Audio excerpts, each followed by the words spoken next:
Hello friends, आपका learn dip में स्वागत है। आज हम लोग नए चैप्टर प्रधानमंत्री देखेंगे। प्राइम मिनिस्टर, इससे रिलेटेड जो भी महत्वपूर्ण प्रश्न पूछे जा सकते हैं उन सभी बिंदुओं पर हम लोग चर्चा करेंगे। देखा जाए इससे पहले जितने भी क्लास हुए हैं, राष्ट्रपति, उपराष्ट्रपति, प्रमुख अनुच्छेद, प्रमुख अनुसूचियाँ, इनसे रिलेटेड महत्वपूर्ण जो भी टॉपिक थे वो डाल दिए गए। कृपया उसे भी देखते रहें और वो याद रखें ताकि आगे के क्लास आपको ज़्यादा ही समझ में आए। और जो कृपया नए लड़के हैं उनके लिए इम्पोर्टेंट है कि जो पहले के क्लास हुए कृपया उसे पूरा करें, तब आगे की क्लास ज़्यादा ही समझ में आएगा।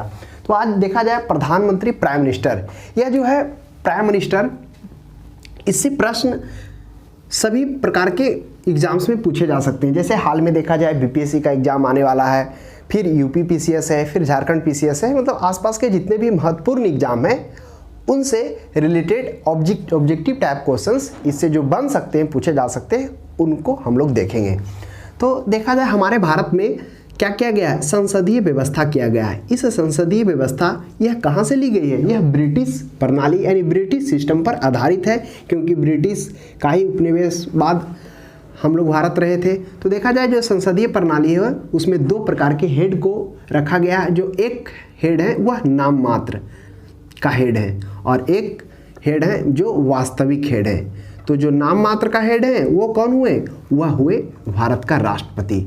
यह जो राष्ट्रपति वह नाम मात्र का हेड हुए और वास्तविक हेड हुए प्रधानमंत्री, जो क्या करते हैं, राष्ट्रपति के अधिकतम शक्तियों का उपयोग प्रधानमंत्री ही करते हैं, इनडायरेक्ट रूप से ही करते हैं, लेकिन जो वास्तविक शक्तियां इनमें निहित हैं और इन्हीं के सलाह पर, विचार विमर्श पर क्या करते हैं, राष्ट्रपति उन शक्तियों का उपयोग करते हैं। तो कल की क्लास में भी इस बिंदु पर चर्चा हुआ है कि जो राष्ट्रपति क्या है, वह एक नाम मात्र का हेड है और वास्तविक हेड और जो रियल पावर है वह किसके अंदर है? वह प्रधानमंत्री के अंदर में है। और यह जो व्यवस्था हमारे संविधान में संसदीय व्यवस्था अपनाई गई है वह किस पर आधारित है? ब्रिटिश सिस्टम पर आधारित है। हालांकि ब्रिटिश में राष्ट्रपति नहीं चलता है, इसके जगह पे क्राउन का होता है। तो देखा जाए यह जो है इसकी चर्चा कौन सा अनुच्छेद में की गई? अनुच्छेद 74। अनुच्छेद 74 में क्या किया गया? एक मंत्री परिषद की बात की गई है कि क्या होगा, एक मंत्री परिषद का गठन होगा और इस मंत्री परिषद का हेड कौन होगा? प्रधानमंत्री होगा। और इस प्रधानमंत्री के लिए अनुच्छेद 75 में बात की गई है। और यही प्रधानमंत्री क्या करेगा? वास्तविक शक्तियां जो भारत का है वह प्रधानमंत्री में ही निहित है। तो आइए उनसे रिलेटेड देखते हैं आखिर क्या क्या इनसे महत्वपूर्ण बिंदु हैं जिनसे प्रश्न बन सकते हैं और पूछे जा सकते हैं। तो देखा जाए भारत में जो पीएम का है, पीएम की नियुक्ति किसके द्वारा की जाती है? पीएम की नियुक्ति राष्ट्रपति के माध्यम से किया जाता है। और इसकी जो निर्वाचन होता है पीएम का, वह जो निर्वाचन होता है वह किस प्रकार से होता है? तो देखा जाए निर्वाचन और जो प्रधानमंत्री होता है उसकी नियुक्ति की जाती है। और निर्वाचन वह व्यवस्था है जहाँ पे कुछ लोगों द्वारा, सदन के कुछ समूह द्वारा, कुछ ग्रुप द्वारा, लोगों के द्वारा, उनमें से किसी एक व्यक्ति को रिकमेंडेड किया जाता है और उसे एक पद के लिए चयनित किया जाता है, वह होता है नियुक्ति। और निर्वाचन होता है कि किसी समूह से, किसी ग्रुप से जब एक व्यक्ति को प्रत्यक्ष रूप से चुन लिया जाता है, वह होता है निर्वाचन। तो आप ध्यान रखेंगे भारत के जो प्रधानमंत्री हैं उसकी नियुक्ति की जाती है, उसका निर्वाचन नहीं होता है। तो वह जो नियुक्ति होता है वह किस प्रकार से होता है? तो वह जो नियुक्ति होता है वह लोकसभा के जो बहुमत, लोकसभा में जिसकी बहुमत होती है उस सरकार के द्वारा प्रधानमंत्री को नियुक्त किया जाता है। तो लोकसभा में बहुमत आने के लिए क्या होना चाहिए? टोटल सीट यानी आधे से अधिक बहुमत होना चाहिए। मान लेते हैं टोटल 100 और उसका हाफ हो गया +1 यानी 51% क्या होना चाहिए? उसको बहुमत होना चाहिए। और जिस दल की, जिस सरकार की बहुमत होती है और वह सरकार क्या करता है, उसमें से किसी एक व्यक्ति को वह प्रधानमंत्री चुनता है और उस प्रधानमंत्री की नियुक्ति किनके द्वारा की जाती है? राष्ट्रपति के द्वारा की जाती है। तो आपको समझ में आ गया हुआ कि राष्ट्रपति के द्वारा प्रधानमंत्री की नियुक्ति किस प्रकार से की जाती है? जो बहुमत दल होता है यानी लोकसभा में तो आपको मन में प्रश्न उठ रहा होगा, तो क्या भारत का प्रधानमंत्री लोकसभा का ही सदस्य होता होगा? लोकसभा में उसकी बहुमत ही चाहिए, तो प्रधानमंत्री बनने के लिए क्या वो लोकसभा अनिवार्य है? तो इसका जवाब है नहीं। यानी प्रधानमंत्री बनने के लिए क्या होना चाहिए? या तो लोकसभा का सदस्य या तो राज्यसभा, किसी एक का सदस्य होना चाहिए। तो आप ध्यान में रखेंगे, क्योंकि क्या है, यहाँ पर चयनित हो सकता है। मान लेते हैं कोई व्यक्ति क्या हो, लोकसभा का सदस्य नहीं हो, लेकिन जो सरकार है वह कहाँ से बनेगी? वह लोकसभा से बनेगी। लोकसभा से क्यों बनेगी? क्योंकि जो लोकसभा होता है वह जनता का सदन होता है, जिसे जनता प्रत्यक्ष रूप से वोटिंग कर उसे क्या करती है? लोकसभा में भेजती है। इसलिए क्या होता है, बहुमत की जो सरकार होती है वह लोकसभा से ही होता है। तो लोकसभा में जिसकी बहुमत होती है वह क्या करता है? प्रधानमंत्री नियुक्त करता है। तो प्रधानमंत्री की नियुक्ति के लिए क्या लोकसभा का चुनाव या लोकसभा अनिवार्य होना चाहिए सदस्य? तो नहीं, लोकसभा या राज्यसभा किसी में से एक का सदस्य होना चाहिए, और जो उसके लिए क्या होना चाहिए? उसे 6 माह के अंदर क्या करना चाहिए? सदस्यता को ग्रहण कर लेना चाहिए, या तो वो लोकसभा का सदस्यता बनने या फिर राज्यसभा का। ये होता है अगर वह लोकसभा में नहीं है। तो इस प्रकार से क्या होता है कि जो सरकार होती है, जो प्रधानमंत्री नियुक्त होते हैं, वह या तो लोकसभा से हो या तो राज्यसभा हो, लेकिन चुनने का अधिकार क्या होता है? बहुमत सरकार को। तो बहुमत सरकार क्या करती है?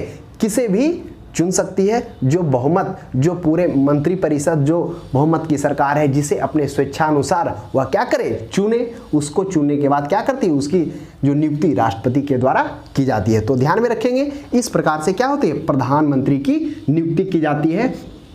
और इसका चर्चा हम लोग कल के चैप्टर में भी किए थे कि क्या होना चाहिए? या तो लोकसभा या तो राज्यसभा का सदस्य होना चाहिए। उसके बाद उसके आयु की बात की जाए, जो आयु सीमा क्या होना चाहिए, उस पर भी हम लोग बात करते एज। तो देखा जाए, अभी हम लोग देखें कि प्रधानमंत्री बनने के लिए क्या हो? या तो लोकसभा का सदस्य हो या तो राज्यसभा का सदस्य हो। अगर आप इसका एग्जाम्पल देखना चाहते हैं तो किस प्रकार से वो प्रधानमंत्री की नियुक्ति, जैसे हाल ही के पिछले सरकार में मनमोहन सिंह वो क्या थे? राज्यसभा का सदस्य थे। उससे पहले बात की जाए, इंदिरा गांधी जब प्रधानमंत्री बनी थी वो भी क्या थी? राज्यसभा के ही सदस्य थी। तो अंतर यही होता है कि सदस्यता आपको 6 माह के अंदर ग्रहण करना होता है। अगर आप नहीं सदस्य हैं तब, या तो लोकसभा। तो आपको उम्र सीमा की बात की जाए तो या तो लोकसभा या तो राज्यसभा, दोनों में से किसी भी सदस्यता का क्या होता है? प्रधानमंत्री के लिए बन सकता है। तो प्रधानमंत्री लोकसभा में जो न्यूनतम आयु है लोकसभा सदस्य बनने के लिए वह है 25 वर्ष।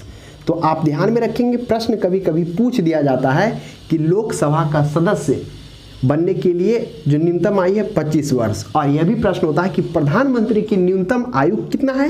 तो 25 वर्ष। तो क्यों 25 वर्ष? क्योंकि वह अगर लोकसभा का सदस्य होगा तो उसकी जो न्यूनतम आयु है वह 25 वर्ष ही निर्धारित की गई है। इसलिए प्रधानमंत्री का भी न्यूनतम सीमा क्या होगा? 25 वर्ष। अगर वह राज्यसभा से आता हो तो उसका न्यूनतम कितना होना चाहिए? राज्यसभा के लिए न्यूनतम 30 वर्ष। तो प्रश्न यहाँ से नहीं, प्रश्न यहाँ से पूछे जाते हैं।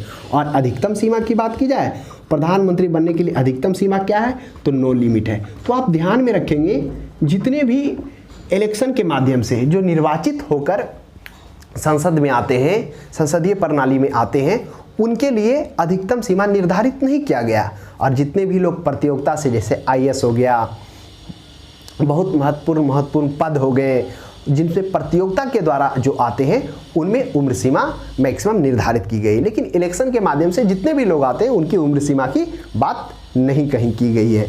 तो अधिकतम कितने बार वो चुने सकते हैं? कई बार भी चुने जा सकते हैं। और कितनी उनकी सीमा कितनी तक है, कितने बार वो चुने, ये तो अधिकतम उम्र हो गया। और कितने बार चुने जा सकते हैं, वह ऐसा तो नहीं है कि एक ही बार बन सकते हैं। तो यह भी नो लिमिट, यानी कई बार वो इस पद पर रह सकते हैं। जैसे कि अमेरिका के राष्ट्रपति क्या होते हैं? 2 बार के लिए ही बन सकते हैं, लेकिन भारत में ऐसा कुछ नहीं है। तो इस तरह से हम लोगों ने देखा आयु सीमा। उसके बाद बात की जाए उनकी शपथ की। भारत के राष्ट्रपति होते हैं, उनकी शपथ कौन दिलाते हैं? वह भी राष्ट्रपति के द्वारा दिया जाता है। यानी उनकी शपथ और गोपनीयता का पद कौन दिलाते हैं? राष्ट्रपति दिलाते हैं शपथ। उसके बाद उनके कार्यकाल की बात की जाए जो कार्यकाल होता है प्रधानमंत्री का वह कितना होता है, कार्यकाल होता है 5 वर्ष का होता है। और यह जो 5 वर्ष होता है वह क्या होता है, राष्ट्रपति के प्रसाद प्रयत्न, यानी राष्ट्रपति की इच्छा अनुसार प्रसाद पर्यंत ही वो 5 वर्ष तक कार्यकाल में रह सकते हैं। तो ऐसा क्यों बोल रहे हैं कि राष्ट्रपति के प्रसाद पर्यंत? अगर मान लेते हैं प्रधानमंत्री अपना बहुमत खो दे, या फिर जो उसके मंत्री हैं, जो मंत्री दल हैं, जो उसके दल हैं, वह क्या करे, वह उससे सहमत नहीं हो, वह उसे हटा दिया हो, तब उस स्थिति में क्या कर सकते हैं, राष्ट्रपति वह उसके अनुसार उसे उस पद से हटा सकते हैं। अगर सब कुछ सही रहा तो वह क्या हो सकते हैं, कितने वर्ष तक, 5 वर्ष तक कार्यरत रह सकते हैं। तो प्रश्न कभी कभी ऑप्शन में ये भी रहता है और ये भी रहता है, तो ध्यान में रखेंगे यह दोनों की सहमति होगा। तो किस प्रकार से होगा, अपने पद पर बने रहेंगे जब वो क्या हो, बहुमत दल में हो, बहुमत साबित कर चुके हो और उनका दल के साथ अच्छा कॉम्बिनेशन हो। ऐसा नहीं कि दल उन्हें हटाने के लिए मांग कर दे, तो उस स्थिति में राष्ट्रपति क्या कर सकते हैं, वह उसे हटा सकते हैं। उसके बाद शपथ कार्यकाल अगला देखेंगे, आगे देखेंगे त्यागपत्र।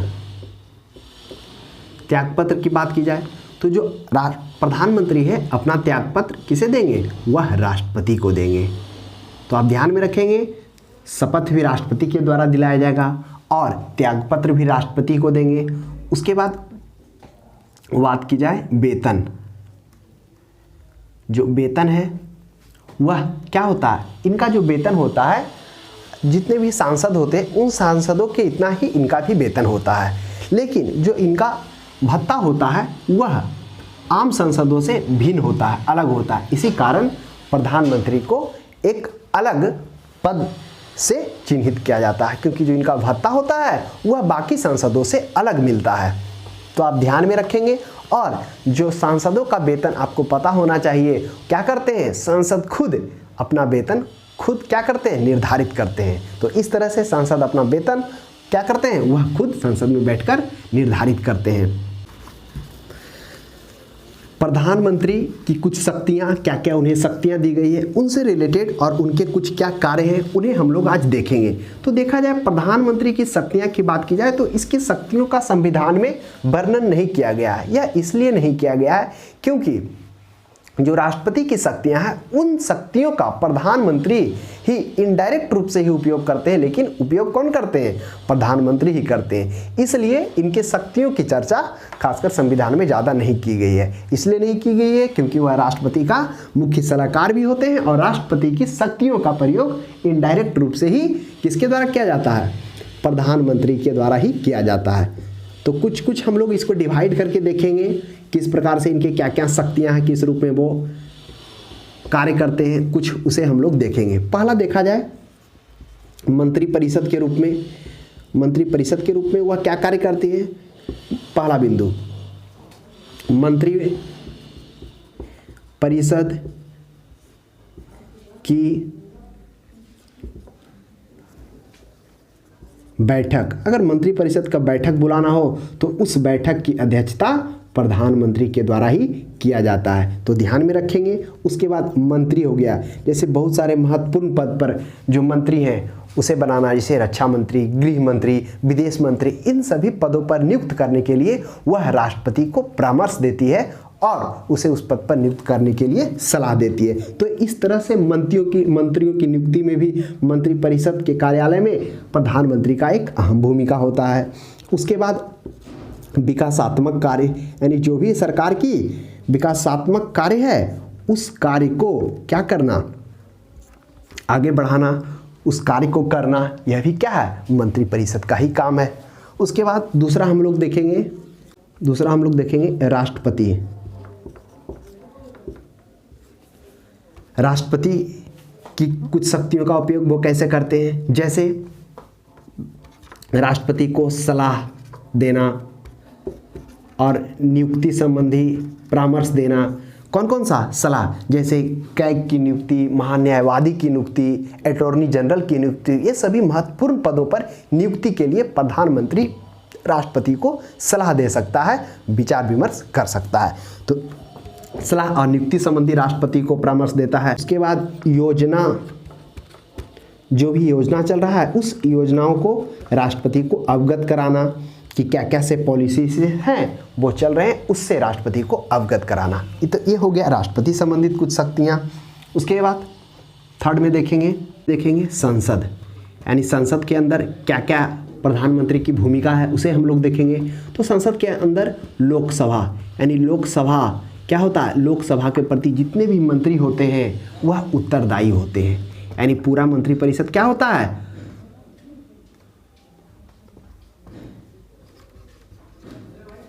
उत्तरदायित्व तो होता है किसके प्रति, लोकसभा के प्रति, क्योंकि जो मंत्री होते हैं वह क्या होते हैं, सामूहिक रूप से लोकसभा के प्रति और व्यक्तिगत रूप से राष्ट्रपति की। इसकी चर्चा हम लोग पहले भी किए। तो लोकसभा के प्रति उत्तरदायित्व इसलिए होते हैं क्योंकि वह मंत्रिपरिषद होते हैं और उस मंत्रिपरिषद का हेड प्रधानमंत्री होता है। और उसके बाद लोकसभा का अगर विघटन करना हो तो क्या हो, वह प्रधानमंत्री की सलाह पर राष्ट्रपति के द्वारा क्या किया जाता है, उसको विघटन करने का भी अधिकार प्रधानमंत्री को है। तो इस तरह से कुछ संसद में जो उसके अधिकार हैं, जो उसके कार्य हैं, वो हम लोग देखें। उसके बाद हम लोग संसद में सरकार का प्रतिनिधित्व,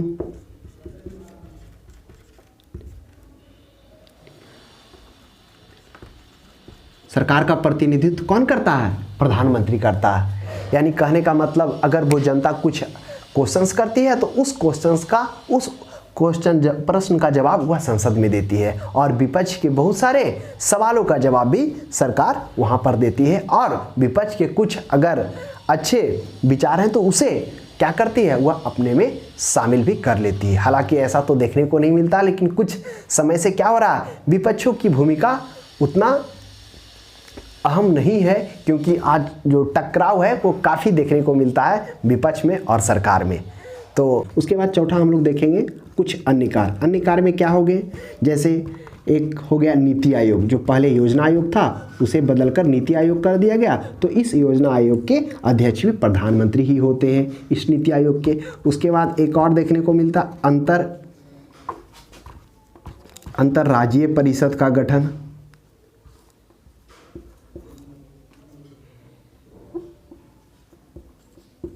अंतरराज्यीय परिषद का गठन, इसकी भी गठन क्या कहता है, प्रधानमंत्री के द्वारा किया जाता है। तो इस तरह से इसे आज हम लोग इनके क्या देखें, कुछ प्रमुख शक्तियां एवं कार्य जो प्रधानमंत्री को दिए गए हैं। एक बार फिर से रिकॉल कर लेते हैं कौन कौन से शक्तियां हम लोगों ने कुछ मंत्रिपरिषद में देखा कि मंत्रिपरिषद में इसे क्या क्या शक्तियां दी गई है। पहला इसे क्या किया गया है, इसे मंत्रिपरिषद की बैठक को बुलाने और उस बैठक की अध्यक्षता करने का अधिकार। फिर मंत्री को महत्वपूर्ण पद जैसे रेल मंत्री, गृह मंत्री, विदेश मंत्री, इन सभी मंत्रियों पर पद की नियुक्ति के लिए राष्ट्रपति को सलाह देना, उसे उस पद के लिए नियुक्त करना, ये क्या प्रधानमंत्री का कार्य है। उसके बाद हम लोगों ने देखा विकासात्मक कार्य, जो भी विकास सरकार क्या कर रही है, आम जनता के लिए, देश के लिए जो विकास के कार्य कर रही है उस कार्य को करना।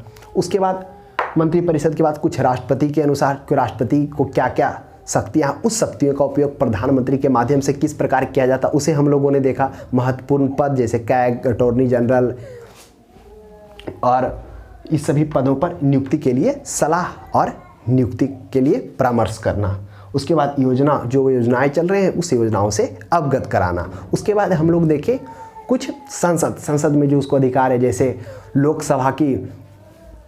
लोकसभा के प्रति उत्तरदायित्व, यानी जो मंत्रिपरिषद होते हैं वह किसके प्रति होते हैं, वह लोकसभा के प्रति उत्तरदायित्व होते हैं और उसके हेड, मंत्रिपरिषद के हेड प्रधानमंत्री होते हैं। उसके बाद हम लोगों ने देखा कि लोकसभा को विघटन करने का अधिकार क्या है, उसे प्रधानमंत्री को है। फिर संसद के सरकार, जो संसद में सरकार होते हैं, सरकार का प्रतिनिधित्व प्रधानमंत्री ही करते हैं, जनता के सवालों का जवाब वह सदन में ही देते हैं। उसके बाद कुछ विपक्ष के जो क्वेश्चंस होते हैं उसका भी जवाब सरकार यही देती है। उसके बाद कुछ अन्य कार्य जैसे नीति आयोग का अध्यक्ष, अंतर्राज्यीय परिषद का क्या है, हेड प्रधानमंत्री ही होता है। उसके बाद कुछ और भी ऑब्जेक्टिव क्वेश्चंस हैं जो क्या होते हैं, प्रधानमंत्री से बनते हैं। जैसे कौन कौन सा ऑब्जेक्टिव पर्सन हो गया, उसे हम लोग ध्यान में रखेंगे। पहला हो गया कि सबसे लंबे समय तक कौन रहे प्रधानमंत्री, जवाहरलाल नेहरू। प्रथम महिला प्रधानमंत्री, यह आपको अवश्य जानना होगा। उसके बाद प्रथम गैर कांग्रेसी सरकार कौन बना, तो मोरारजी देसाई के नेतृत्व में मोरारजी देसाई बने। उसके बाद कौन ऐसे प्रधानमंत्री थे जिन्होंने प्रधानमंत्री के बनने के बावजूद एक भी दिन संसद में नहीं आए। उसके बाद कौन ऐसे प्रधानमंत्री रहे जिनके विरुद्ध अविश्वास प्रस्ताव लाया गया और विश्वास हुआ, पारित भी हो गया। तो ये सभी जितने भी ऑब्जेक्टिव प्रश्न बनते हैं, कृपया वो बुक से आप याद कर लेंगे। और जो भी समझने के लिए क्वेश्चंस था, जिनसे प्रश्न पूछे जा सकते थे, जो समझना महत्वपूर्ण था, उसे हम लोगों ने देखा। और ऑब्जेक्टिव टाइप जो भी क्वेश्चंस है उसे कृपया आप याद कर लेंगे। तो आशा करते हैं आपको यह क्लास अच्छा लगा होगा। हमारे क्लास को देखने के लिए धन्यवाद। और हमारे क्लास को उन लोगों तक जरूर पहुँचाएं जिनका आगामी एग्जाम आने वाला है। और जो भी नए बंदे आ रहे हैं, कृपया वो पहले के क्लास देखते जाएँ।